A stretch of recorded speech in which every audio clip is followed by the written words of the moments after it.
Yo, what up? It is 9:50 p.m., July 17th. Just making another review. My bad, I haven't made a video in a while or a review. Like I said in my last review, I have 2 jobs now, so I don't have any days off. And I've just been getting raped at my second job, well, both jobs. I work graveyard, so I've just been getting beat to shit. Always fucking tired. And really haven't had any motivation to make a review, make a video. So I said, fuck it. I'm gonna do a review on my Ganzo G720. I'm gonna try to Spidey flick it. There we go. It has like a double thumb stud, so if you can get a grip on it, you can Spidey flick it, yeah. Or flick it out like that with the other side of the thumb stud. It's a little bitch sometimes, or you can use the kind of access lock thing, yeah. All right. Overall, I got these specs from Amazon, so like not the handle length, but the overall and the blade length. It says it was 8.3 inches overall, 3.5-inch blade. I'm pretty sure right now I have another blade that's 3.5 inches, so I can compare if it really is 3.5 inches. I think it's about maybe 3.25, yeah, 3.5. The handle width, it didn't say the handle width, so I just kind of guessed.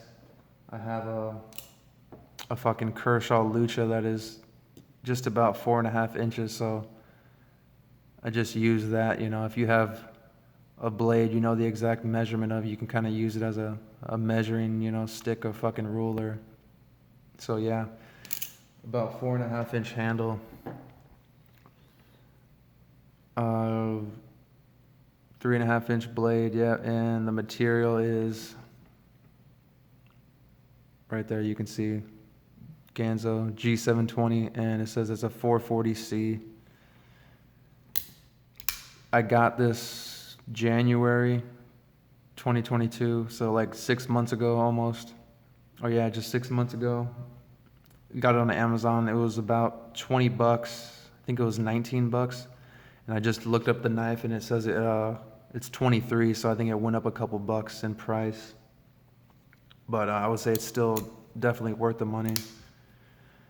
One of the best $20 knives that I have. I don't really think I have many knives that were 20 bucks. Maybe like a CRKT. That was, oh shit. That was 20 bucks. That was definitely worth the money too. And let's see the thickness of it. It's a really fat, thick-ass knife. Supposedly this is a copy, like a clone of I never used the knife, or I didn't even know about it until I bought this knife. It's called a SR1 from Lion Steel. And I don't know if they made that knife first or if Cold Steel made their SR1 first and then they just used the same fucking name, but I don't even know. I would think one company would be able to sue the other for having the same fucking name, but yeah, it looks just like this. I think it's like a $200 knife. I'm not sure what the steel is on that one, but the handle looks really fucking nice on the Lion Steel. It's aluminum. I think they have it in like a green and then a purple one. I really wanted to get it, maybe, you know, check it out because I got this knife. Then I was like, no, I don't think I want to pay fucking $200 for that knife. If I can remember, that's how much it was. Let me see. You can just see how fucking thick the knife is. This is the Voyager right here, Cold Steel Voyager, and I'm not sure if it's thicker or just the same or if the Ganzo's thicker. But yeah, it kind of slims down right here at that point of the knife, and then it widens out right here, then I think it just stays the same thickness. Maybe slims down just a little bit and then more wide right here, yeah.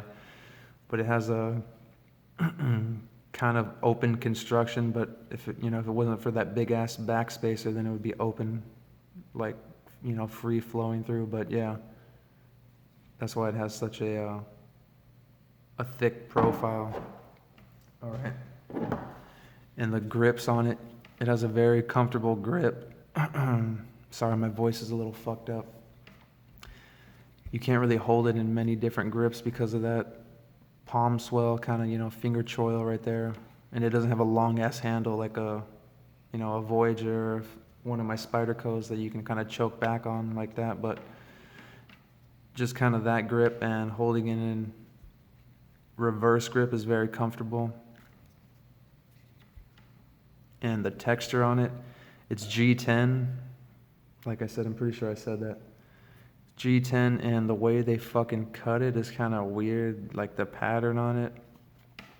Not gonna lie, it's really fucking rough. And let's say you had this like in your pocket or some shit and you're reaching down in your pocket. If you like caught your fingernail on this, you might fucking pull off a fingernail or break your fingernail. Something like that if you were really close up to the knife, reaching in your pocket fast. Yeah, so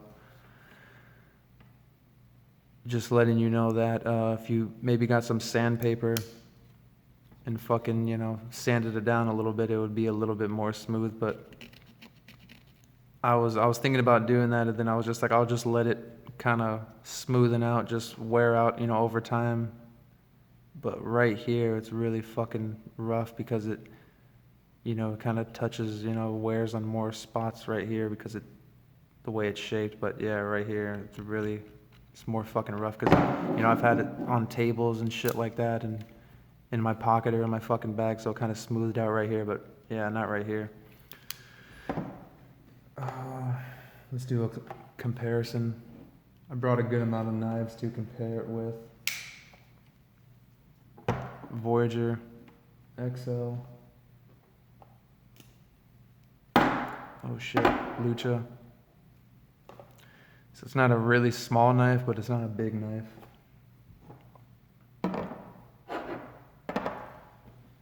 I know I said I wasn't gonna get one of these, but I said fuck it. I wanted to try it out, mostly because of the handle material and the steel. CPN 154. I was like, fuck yeah. I've never had a blade with that steel, so I wanted to try it out. And the copper, I wanted to see how it would patina, and as you can see, this shit patinaed really fast. I wish Kershaw didn't put the goddamn pocket clip tip down from the factory.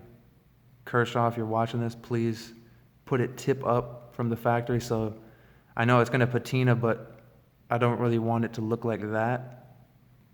Let me know in the comments, someone who has a fucking a Kershaw with some copper scales, if you've had to deal with some shit like that from removing your pocket clip. Like that's how it was when I took it off. Just when it was brand new, it had like these weird stains, like circles underneath the fucking pocket clip. So I don't really know what's up with that, if it fucking patinaed like just under the pocket clip, because everything else was nice, like brand fucking new. It came in a little sealed package or whatever the fuck. Yeah, and I didn't really want those little circles to be right there. Obviously it wore in and got patinaed, but it just looks fucking weird right there. But yeah, whatever. All right. Boker Kalashnikov OTF. So it's bigger than the Leak, and the blade is smaller than the Kalashnikov, and then the handle's smaller too. The Kalashnikov just has a weird kind of fucking blade to handle ratio. A lot of people shit on it for that, for having a small blade with a big handle. Here's Kershaw bare knuckle and Spyderco Para 3 lightweight. I'm gonna start using this knife more because I was kind of in the honeymoon phase, just wanted it to be as new as possible. But since I hooked it up, got a fucking better pocket clip for it, I'm gonna be trying to carry it more and using it. All right. So a little bigger than the Para 3, and fuck it, because I have this, my Squiddy, and Victorinox Deluxe Tinker. Yeah.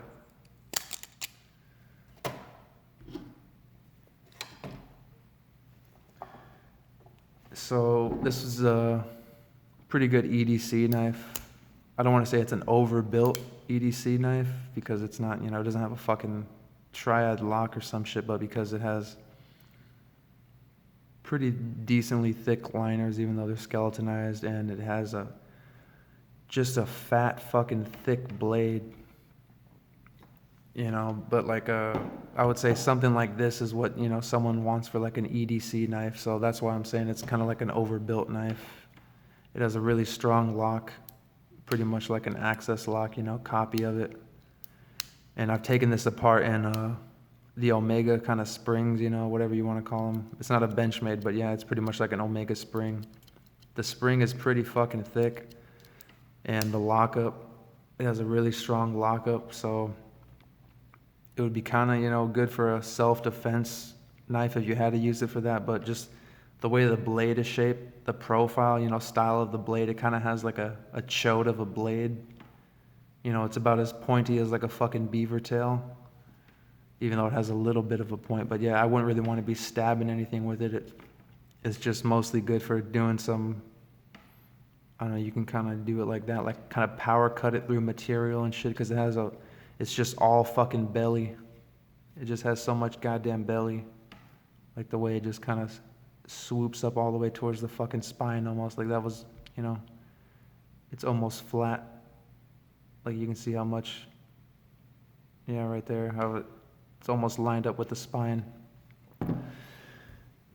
But for me, I kind of, yeah, just use it for EDC, just cutting through random shit boxes and fucking, you can kind of use it for food prep, but you can see how goddamn thick it is. You wouldn't want to slice an apple with it. I think I tried that, and yeah, I just kind of split the fucking apple in half, like using a fucking Tanto to try to cut through an apple or some shit like that. And I've, just for the fuck of it, for shits and gigs, I was just stabbing through this, not stabbing, just kind of drilling a hole through this 2x4. I was just drilling the fuck out of this 2x4 at 2 a.m. here at my job, just to see the wear on this 440C, to see how it performed. And I was really fucking surprised. I like completely drilled a fucking hole all the way through this 2x4. It took me like maybe 30 minutes though, not that fast. And after I was done, I expected the edge, just the condition of the blade, I expected it to be all dull as shit, or maybe even rolled over on some points. And it wasn't razor sharp after, but I was still able to cut through some paper, just slice through paper, and I was like, what the fuck? This being a $20 knife, you know, made in fucking China. My bad if I didn't say that already, but yeah, if you know Ganzo, then you know it's a Chinese brand, you know, Chinese knife. And I was just like, holy shit, this performed similar in my experience to like maybe like an AUS 8, or even this 14C. I'm sure this 14C is better than this because I haven't really used this that much, but I had this thick ass, like inch thick piece of wood I use for like a bow staff. It's like a closet pole fucking hanger, clothes hanger. And I was just sharpening like kind of like the point, trying to like kind of make a spear out of it type shit, just like carving up the wood. And it dulled the knife just a little bit, but even this, I haven't really had a lot of experience with 14C, so I expected it to perform even less, but it surprised me on how it performed. It did pretty well. Carving through a bunch of fucking wood, it had still a decent edge on it. And then, you know, this, I wasn't like shaving the wood, carving through it, but, you know, drilling a fucking hole through a piece of wood is kind of like the same shit. So I was just surprised. I was like, maybe it performed almost as good as a 14C, or maybe in between an AUS 8 or a 14C, something like that, or under an AUS 8. I didn't expect it to perform as well as it did, so I was surprised. So for a $20 knife, yeah, it's definitely fucking, it's worth the money. I can say that now. I usually say that at the end of the video, is it worth it or not? But from how it performed, and, you know, it being like a little kind of fidget knife, being able to do that with the little lock, it's really, even though it's not a fucking like a Benchmade, it ain't like a Benchmade 940.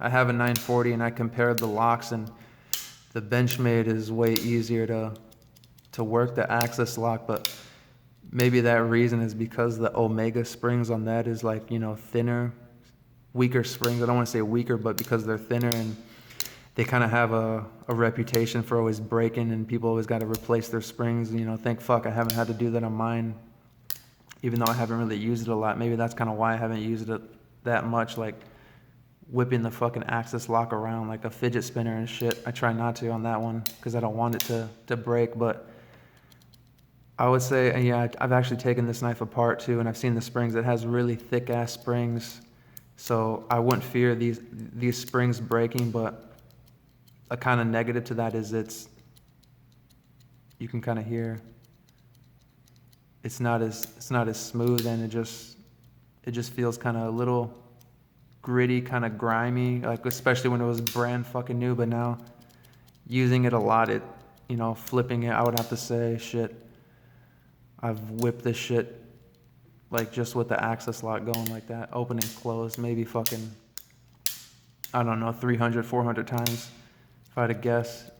So yeah, it kind of helped it smooth it out. It wore it in pretty good, but even then it's not as smooth as my Benchmade, and you can just feel how strong the goddamn springs are compared to my 940. I should have brought my 940 to kind of compare it. But yeah, for a $20 knife, I would say it's pretty good on the, you know, the locking mechanism and the strength of the springs. And even though it was really kind of gritty and grimy, it's not that bad now that I wore it in. So yeah, it has a good lockup, and after I drilled the fucking hole through that 2x4, it did have a shit ton of blade play, not gonna lie, so that's why I took it apart. I was pretty rough on it though when I was drilling that fucking hole, so I took it apart, saw, you know, under the hood and everything, and greased it up, lubed it up, Loctited it, put it back together. So after that, I really haven't used it honestly that much after that, after I, you know, fucking took it apart and Loctited it. So I kind of have to use it some more to see how it holds up on the blade play. But I used it maybe like 1.5, 2 months after I got it, when it was brand new. I used it a lot, and then after that I kind of just put it away and haven't used it. But yeah, it did very well on its performance and the lockup. And one thing that's really negative about the knife that I fucking hate is this goddamn pocket clip. I don't know why the fuck, if they wanted to put some kind of, you know, little bootleg kind of fucking shitty glass breaker, whatever the fuck they advertise it as, they should have made it, you know, at least a flathead or a fucking a Phillips or a Torx or something like that, because the way you got to take it off is, I just took it apart by fucking getting some little, I used my fucking Swiss Army knife, I think, and I just used the little pliers and try to loosen it up, and that's the only way you can take it apart, because you got to take apart the pocket clip, I'm sure. Yeah, and because yeah, the way the pocket clip is like goes into part of the G10, the frame right here, and the pocket clip isn't that bad on the, you know, oh shit, I think I bent it to make it more, to have more tension, but yeah, it has a lot of tension right now. It's pretty stiff, but it's not a bad pocket clip, the shape of it, but just the way you can see that it's like offset, it's like slanted and shit, so that really just bothers my fucking OCD. And because you can't remove the pocket clip, you know, properly unless you have, I don't know who the fuck would have a tool that's like shaped like that, like 4 fucking little things going into the goddamn, the screw. I mean, it is a screw, so I don't know what the fuck you would call it. It's I saw it on Amazon, they advertise it as a fucking glass breaker, but that ain't no goddamn glass breaker. It's so fucking flat. And on a glass, you know, breaker on a knife, I think you want to have like a carbide tip or some shit like the fucking Microtex have. So yeah, or else it would just dent the fucking piece of metal and fuck it up. Yeah, more than whatever you're trying to break. So that's pretty much the only negative I can say on the knife, is the pocket clip. With the way it's attached to the knife is really shitty. So Ganzo, yeah, you can really do better on that. That's pretty crappy right there, the way they put the pocket clip on there. Yeah. So Any variants on this knife? I mean, it's like a copy of a knife that, you know, I don't even know if Lion still has variants on the SR1, if they have like ones with different handle material and different blade steels and all that shit. But yeah, this is pretty much the only version of this knife that I know of. I know they have like green, gray, then I think they have maybe blue. They just have different handle, you know, colors for the G10. That's about it. So yeah, $20 knife, cheap fucking Chinese knife. It's cheap in the price, but I wouldn't say it's really cheap in the quality. It's held up pretty well, and the steel, the quality of the steel, the 440, they just must have did a really good heat treat on it because it is really good shit. So yeah, I would say if you don't have one of these, just check it out. All right, later.